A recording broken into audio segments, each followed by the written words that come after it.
You bottom dweller types are a perfect match for clunkers. A place like this is way out of your league. Just go home already. You're making the air foul." Her shrill voice echoed throughout the store.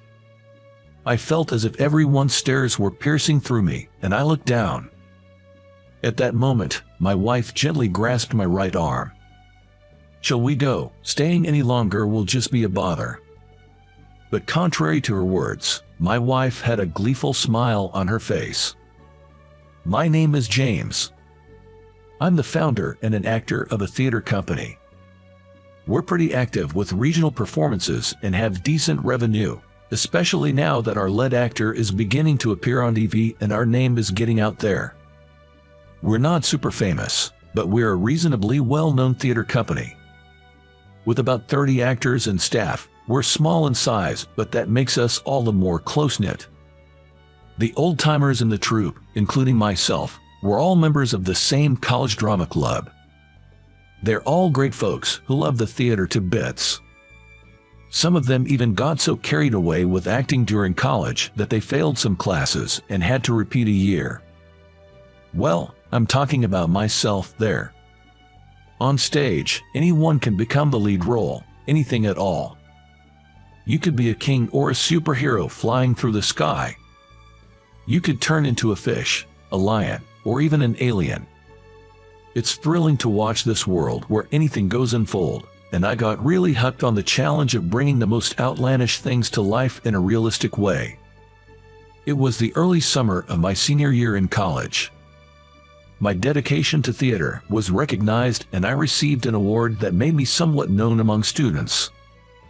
I celebrated the victory with my friends, and it only pulled me deeper into the world of theater. And it was around this time that I got my first girlfriend. Her name was Mary. A beauty that lived up to her name's graceful impression.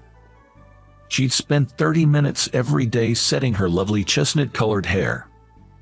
I'm the type who sometimes goes to bed without even drying my hair after a shower, so I genuinely admired her for that.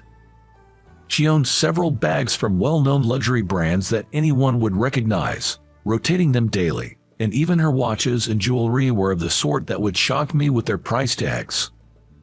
Hearing her say, "It's amazing you won an award," made me over the moon. There was no resisting when such a cute and pretty girl tilted her head and asked me sweetly. I'd take her out to fancy dinners, buy her the gift she wanted. I never once thought I was just being played. I felt happy. Even if she didn't show me much respect. But gradually, her attitude towards me cooled. This became apparent when I was busy with preparations for a theater performance. I hadn't been able to contact her much due to the busyness, and when I finally did, she wouldn't even look at me. To make matters worse, I failed some courses and had to repeat a year, which meant I lost my job offer from a major corporation. I thought being abandoned was inevitable. "James, all you ever talk about is theater. It's so boring. You don't have any prospects, do you? I mean, how many people actually make it in a theater troupe? For you couldn't even land a job, and now you're just declaring a life of poverty by saying you'll devote yourself to acting after graduation. I can't be with someone like that anymore." "But you said you liked me, didn't you?" "That was just lip service, obviously. I only approached you on a whim because you won some award and got a little famous. I thought maybe I'd meet some handsome actor, but I guess I was wrong. It's about time I call it quits, right? Call it quits. It means we're breaking up. I never had feelings for you to begin with, and it's impossible for me to continue this relationship, so, see you. Good luck with your little poor man's life." Mary said that without looking back. She walked away. Later on, I heard through the grapevine that she found herself a wealthy boyfriend from work. In the end, she never once came to see our performances. Despite repeating a year, I graduated from college and started a theater company. At first, it was just a few of us from the drama club, renting a small theater for our performances, but the tide turned when a handsome guy named Robert joined. Robert looked cool doing anything. Whether he was doing a fight scene, a love scene, or even slipping and falling. He just made everything look good. Our drab little theater troupe suddenly became glamorous. Robert's arrival brought a following of female fans, which started to bring in some money, and our troupe began to grow, getting offers from various places. We started to get more requests for regional performances, and our schedule got busier. That's when we needed to start thinking about the backstage and administrative stuff.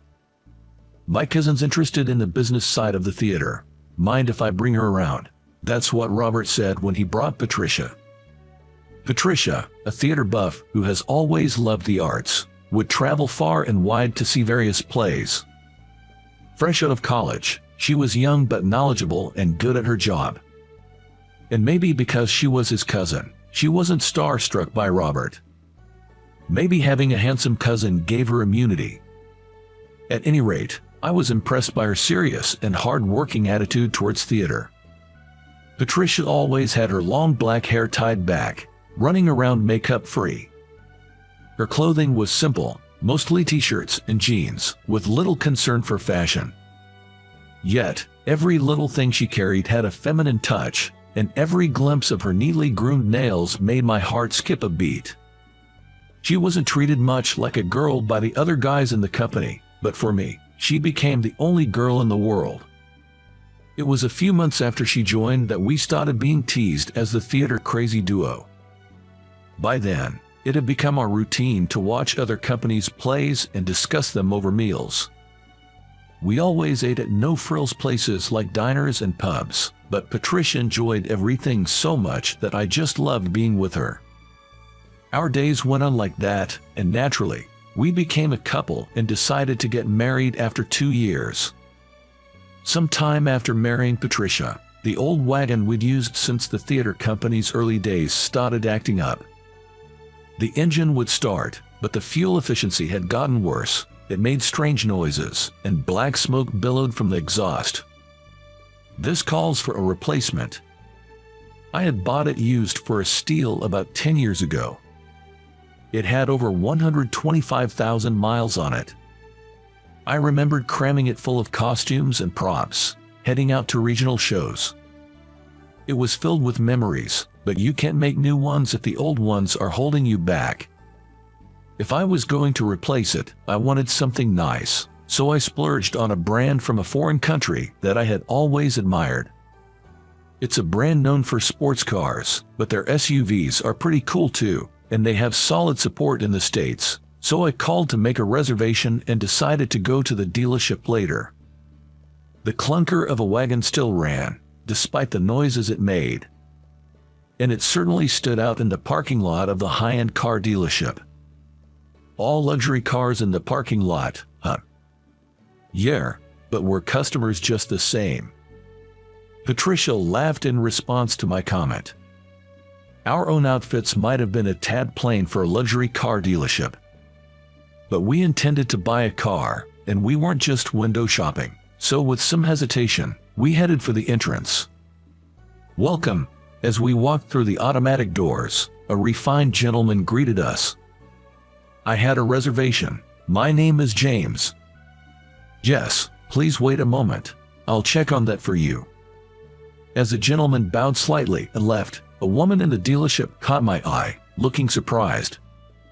I recognized her. She was made up beautifully, wearing large earrings and a necklace. Her ensemble was glamorous but not over the top, fitting the upscale ambience of the dealership perfectly. She frowned and stared at us, then strode over decisively. Are you James? Mary, long time no see. I said with a smile, though she didn't bother to hide her displeasure, letting out a sigh. It didn't seem like a friendly approach. Why then did she bother coming over? Do you even realize where you are? You're not just here to look around, I hope. Her icy voice deflated my excitement. Unfazed, Mary continued. I'm the manager here. It's my job to sell cars to our clients. You do realize what kind of cars we sell here, right? They aren't cheap, you know. Yeah, I know, and I have a test drive booked. You're going for a test drive. I understand wanting to, but we're not so free as to offer test drives to people with no intention of buying. You get that, right? No, what do you mean? What I'm saying is, someone like you, without money, can't afford our cars. Mary sighed exaggeratedly, clearly irritated. You're still driving that old beater, in your clothes. Maybe you should dress better. And your girlfriend there, she's as plain as you are. Can't you buy her even one piece of jewelry? What a provider you are. Patricia at my side seemed momentarily annoyed. But she quickly returned to a smile, saying nothing and just gazing at Mary. Taking Patricia's silence as consent, Mary's voice grew louder. People like you belong in clunkers. A place like this is way out of your league. Just leave already. You're polluting the air. Her sharp voice filled the dealership. And I felt the stares of everyone inside. I looked down. That's when Patricia gently squeezed my arm. Let's go. No point in staying here any longer. It's just a nuisance. Yet, despite her words, she had a pleased smile on her face. As we left the dealership, Patricia began making a phone call. Yes, due to the incident, we'll be canceling our purchase. Thank you. Goodbye. I could still hear voices from the other end as she hung up, unfazed. If they call back to apologize, all is well. If not, we'll reconsider our options. A relationship with a dealership is long-term. There has to be mutual trust. That's right. It would be strange if they didn't call back after we canceled a $700,000 deal. Indeed, the SUV we were looking to buy, with all the options, came out to $700,000. It wasn't a cheap purchase, but we had been saving up and were ready to pay in full, something I had mentioned when making the reservation. But Mary probably hadn't checked. Patricia had called the dealership's main office in America. Mary would likely hear something from headquarters. But given her pride, I couldn't imagine her apologizing. Would the company even apologize to an individual like us? They'll come to apologize, they must. You should be more aware of your own influence. Patricia said confidently. I just tilted my head, puzzled. A few days later, as Patricia predicted, a top executive from the dealership came to our house with Mary to apologize. We're terribly sorry to have disturbed you at home. Despite your reservation, Mary here behaved inappropriately, causing offense. That's not it. We left because we were told to leave. We sincerely apologize. The corporate man bowed deeply, while Mary did not even try to hide her discontent. She probably wasn't satisfied. She had been disgruntled since arriving, looking around restlessly and frowning the whole time. The lady over there says that people like us aren't suited for your company's cars. Told us we belong in a clunker. Is that true, Mary? What a thing to say to a customer. At Patricia's accusation, the male supervisor looked at Mary in alarm, but she just crossed her legs, leaned back, and acted arrogantly as if she didn't care. Well, isn't it the truth? They might live in a big house now, but they're still poor people driving a beat-up car in cheap clothes. Do they even have the ability to pay?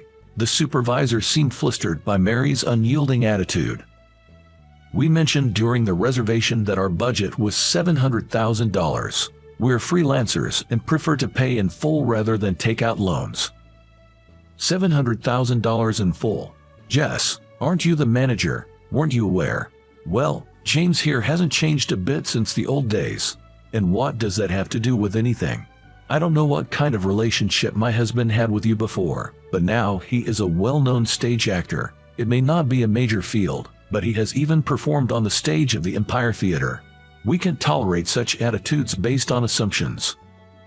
Mary went silent, her complexion turning pale under Patricia's relentless words. Jess, yes, I was well aware. James, the celebrated actor of Grindhouse Theater Troupe. I love theater and have been watching your performances for years. My wife is a fan of Robert from your company, and we've been to your shows together. Your great acting skills and presence, your ability to captivate an audience as a storyteller, captured my heart. You've also guest starred in other companies and at the Empire Theater, haven't you? I always make a point to attend. So when I heard this story, it really chilled me. I wanted to come and apologize in person. Listening, I looked again at the business card he had given me earlier. It said Head of America Operations. Probably the highest ranking official of the dealership in America. It felt wrong to have such an important person bowing to me, and I hurriedly spoke up. No, I'm not such an important person. The head knows my husband. It's because of people like you who watch that we can do what we do. Thank you always. Patricia was all smiles, a stark contrast to her previous demeanor. No, anyone who has seen your performances would understand their greatness. The meticulously crafted scripts, direction, and the talent of the cast, all are superb. It's due to your character as the head of the company, isn't it? That's too much praise. I'm embarrassed. They say you are carrying the future of theater in America on your shoulders. I will continue to support you. Thank you. I was embarrassed by his words, but it was heartwarming to hear that our work resonated with someone who genuinely loved theater. But my success was not mine alone. Without my wife, I might not have made it this far. She has always supported me. Without her help, the company wouldn't have grown this large, nor would I have had the opportunity to perform on various stages. It's thanks to her, who has always put me and the company first, that we have come this far. I am truly grateful. James. I tried to hide my embarrassment by taking a sip from Mighty Cup. The bitterness of the cold tea seemed to cool my flushed face. You two seem to be a perfect match. It's clear you care deeply for each other. We came here to apologize, but I'm moved by both of your characters. I'm embarrassed by the narrow-mindedness and immaturity of our employee. Mary clenched her hands on her lap and didn't raise her face. Patricia and I exchanged looks and nodded. She was the one to speak. She always handled our external negotiations. Because I'm not very good at it. Your sincerity has come across. We haven't received an apology from the lady yet, but we will positively consider purchasing the card. Oh. And of course, please assign a different person to handle our account from now on. Thank you. Come on, Mary. You should say something too. I'm sorry. Mary mumbled in a low voice, still looking down. I couldn't see her face, but knowing her pride, she must have been chagrined. I felt a sense of relief looking at Patricia, who smiled back at me. Months later, we were ready for the delivery of our car. Thanks to the head manager's arrangements, we received exceptional treatment, with the representative coming to our house for the meetings. However, for maintenance after the delivery and to trade in our old wagon, we had to go to the dealership where Mary worked as a manager. Mary got a dressing down afterwards and was demoted from manager to rank-and-file staff. Now, she's on reception and tea duty. I think it's impressive she didn't quit and kept working. When we parked the old wagon in the parking lot and headed to the store, we locked eyes with Mary at the reception. She glared at us fiercely as she confirmed our identity, but still politely opened a glass door and said in a low voice, "Please come in." As we were led to our seats, Mary brought us coffee.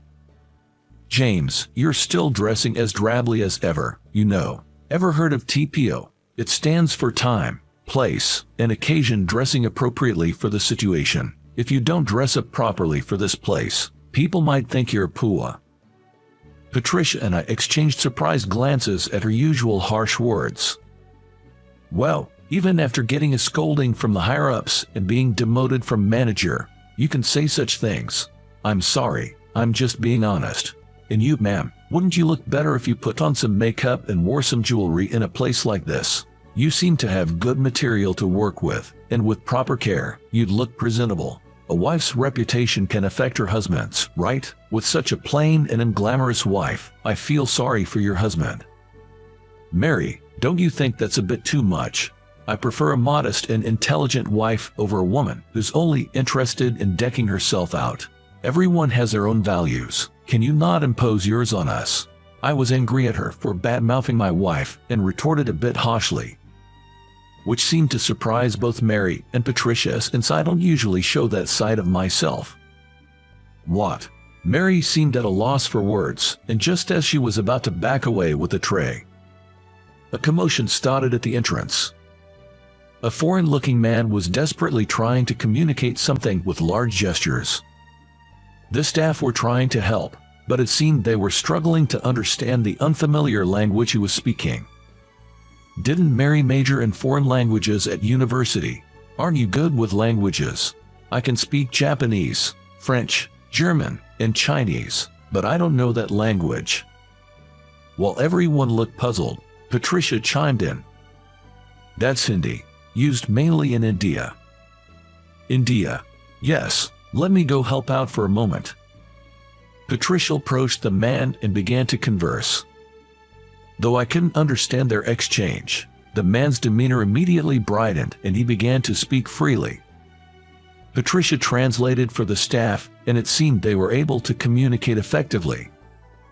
Apparently, his car had broken down. When he was informed that it could be repaired, he was overjoyed and thanked us in broken English, saying thank you, thank you. This gentleman is a film director from India, you know, the kind of films where the king returns and defeats the villains. The one where everyone dances at the end. That was fun. It had so many outrageous scenes, yet the story held together and ended on a high note. We couldn't make such a film in America. I shared my thoughts with Patricia, who relayed them to the director, who then enthusiastically offered me a handshake. He must be a well-known figure in India. But his down-to-earth nature suggested that his film sets must be fun. Patricia and the director talked further. I couldn't understand the words, but it felt like they were discussing me. I couldn't leave my seat as I watched them when suddenly the director stood up and reached for a handshake. Thank you, please. What? Oh, yes, what does that mean? Patricia was grinning. The kind of smile she has when she's up to something. I had a bad feeling, but I couldn't let go of the director's hand and tried to smile ambiguously to hide my confusion. Unbeknownst to me at the time, Patricia had been recommending me for the lead role in the director's new film set in America, claiming I'm a famous actor from America. My bad feeling was spot on. The lead role in an Indian movie meant I had to learn to dance. It led to days of hellish dance lessons before the shoot. After dancing every day until the soles of my feet peeled and my knees and back were sore, I somehow finished filming and became an overnight sensation when the movie was released. Just being an American actor in an Indian movie was newsworthy, but for some reason, America went crazy for me dressed as Native Americans dancing to Indian music. Dance covers started popping up on social media and spread like wildfire. Soon enough, a sequel was greenlit. I'm still surprised by this turn of events, but Patricia seems quite pleased. My husband is the most wonderful man in the world. He deserves to be seen by everyone. I'll support him wholeheartedly for that. Saying this, she was grinning as always. Mary left the company soon after. Rumor has it she decided to study languages more and went to study abroad around the world. Determined, she cut her hair short, and I heard from the dealership staff she looked like a completely different person. After seeing me dance in the center of an Indian movie, she said, I can't support him to that extent. I'm totally outdone. Well, most people probably couldn't follow their spouse to India to do translation and support.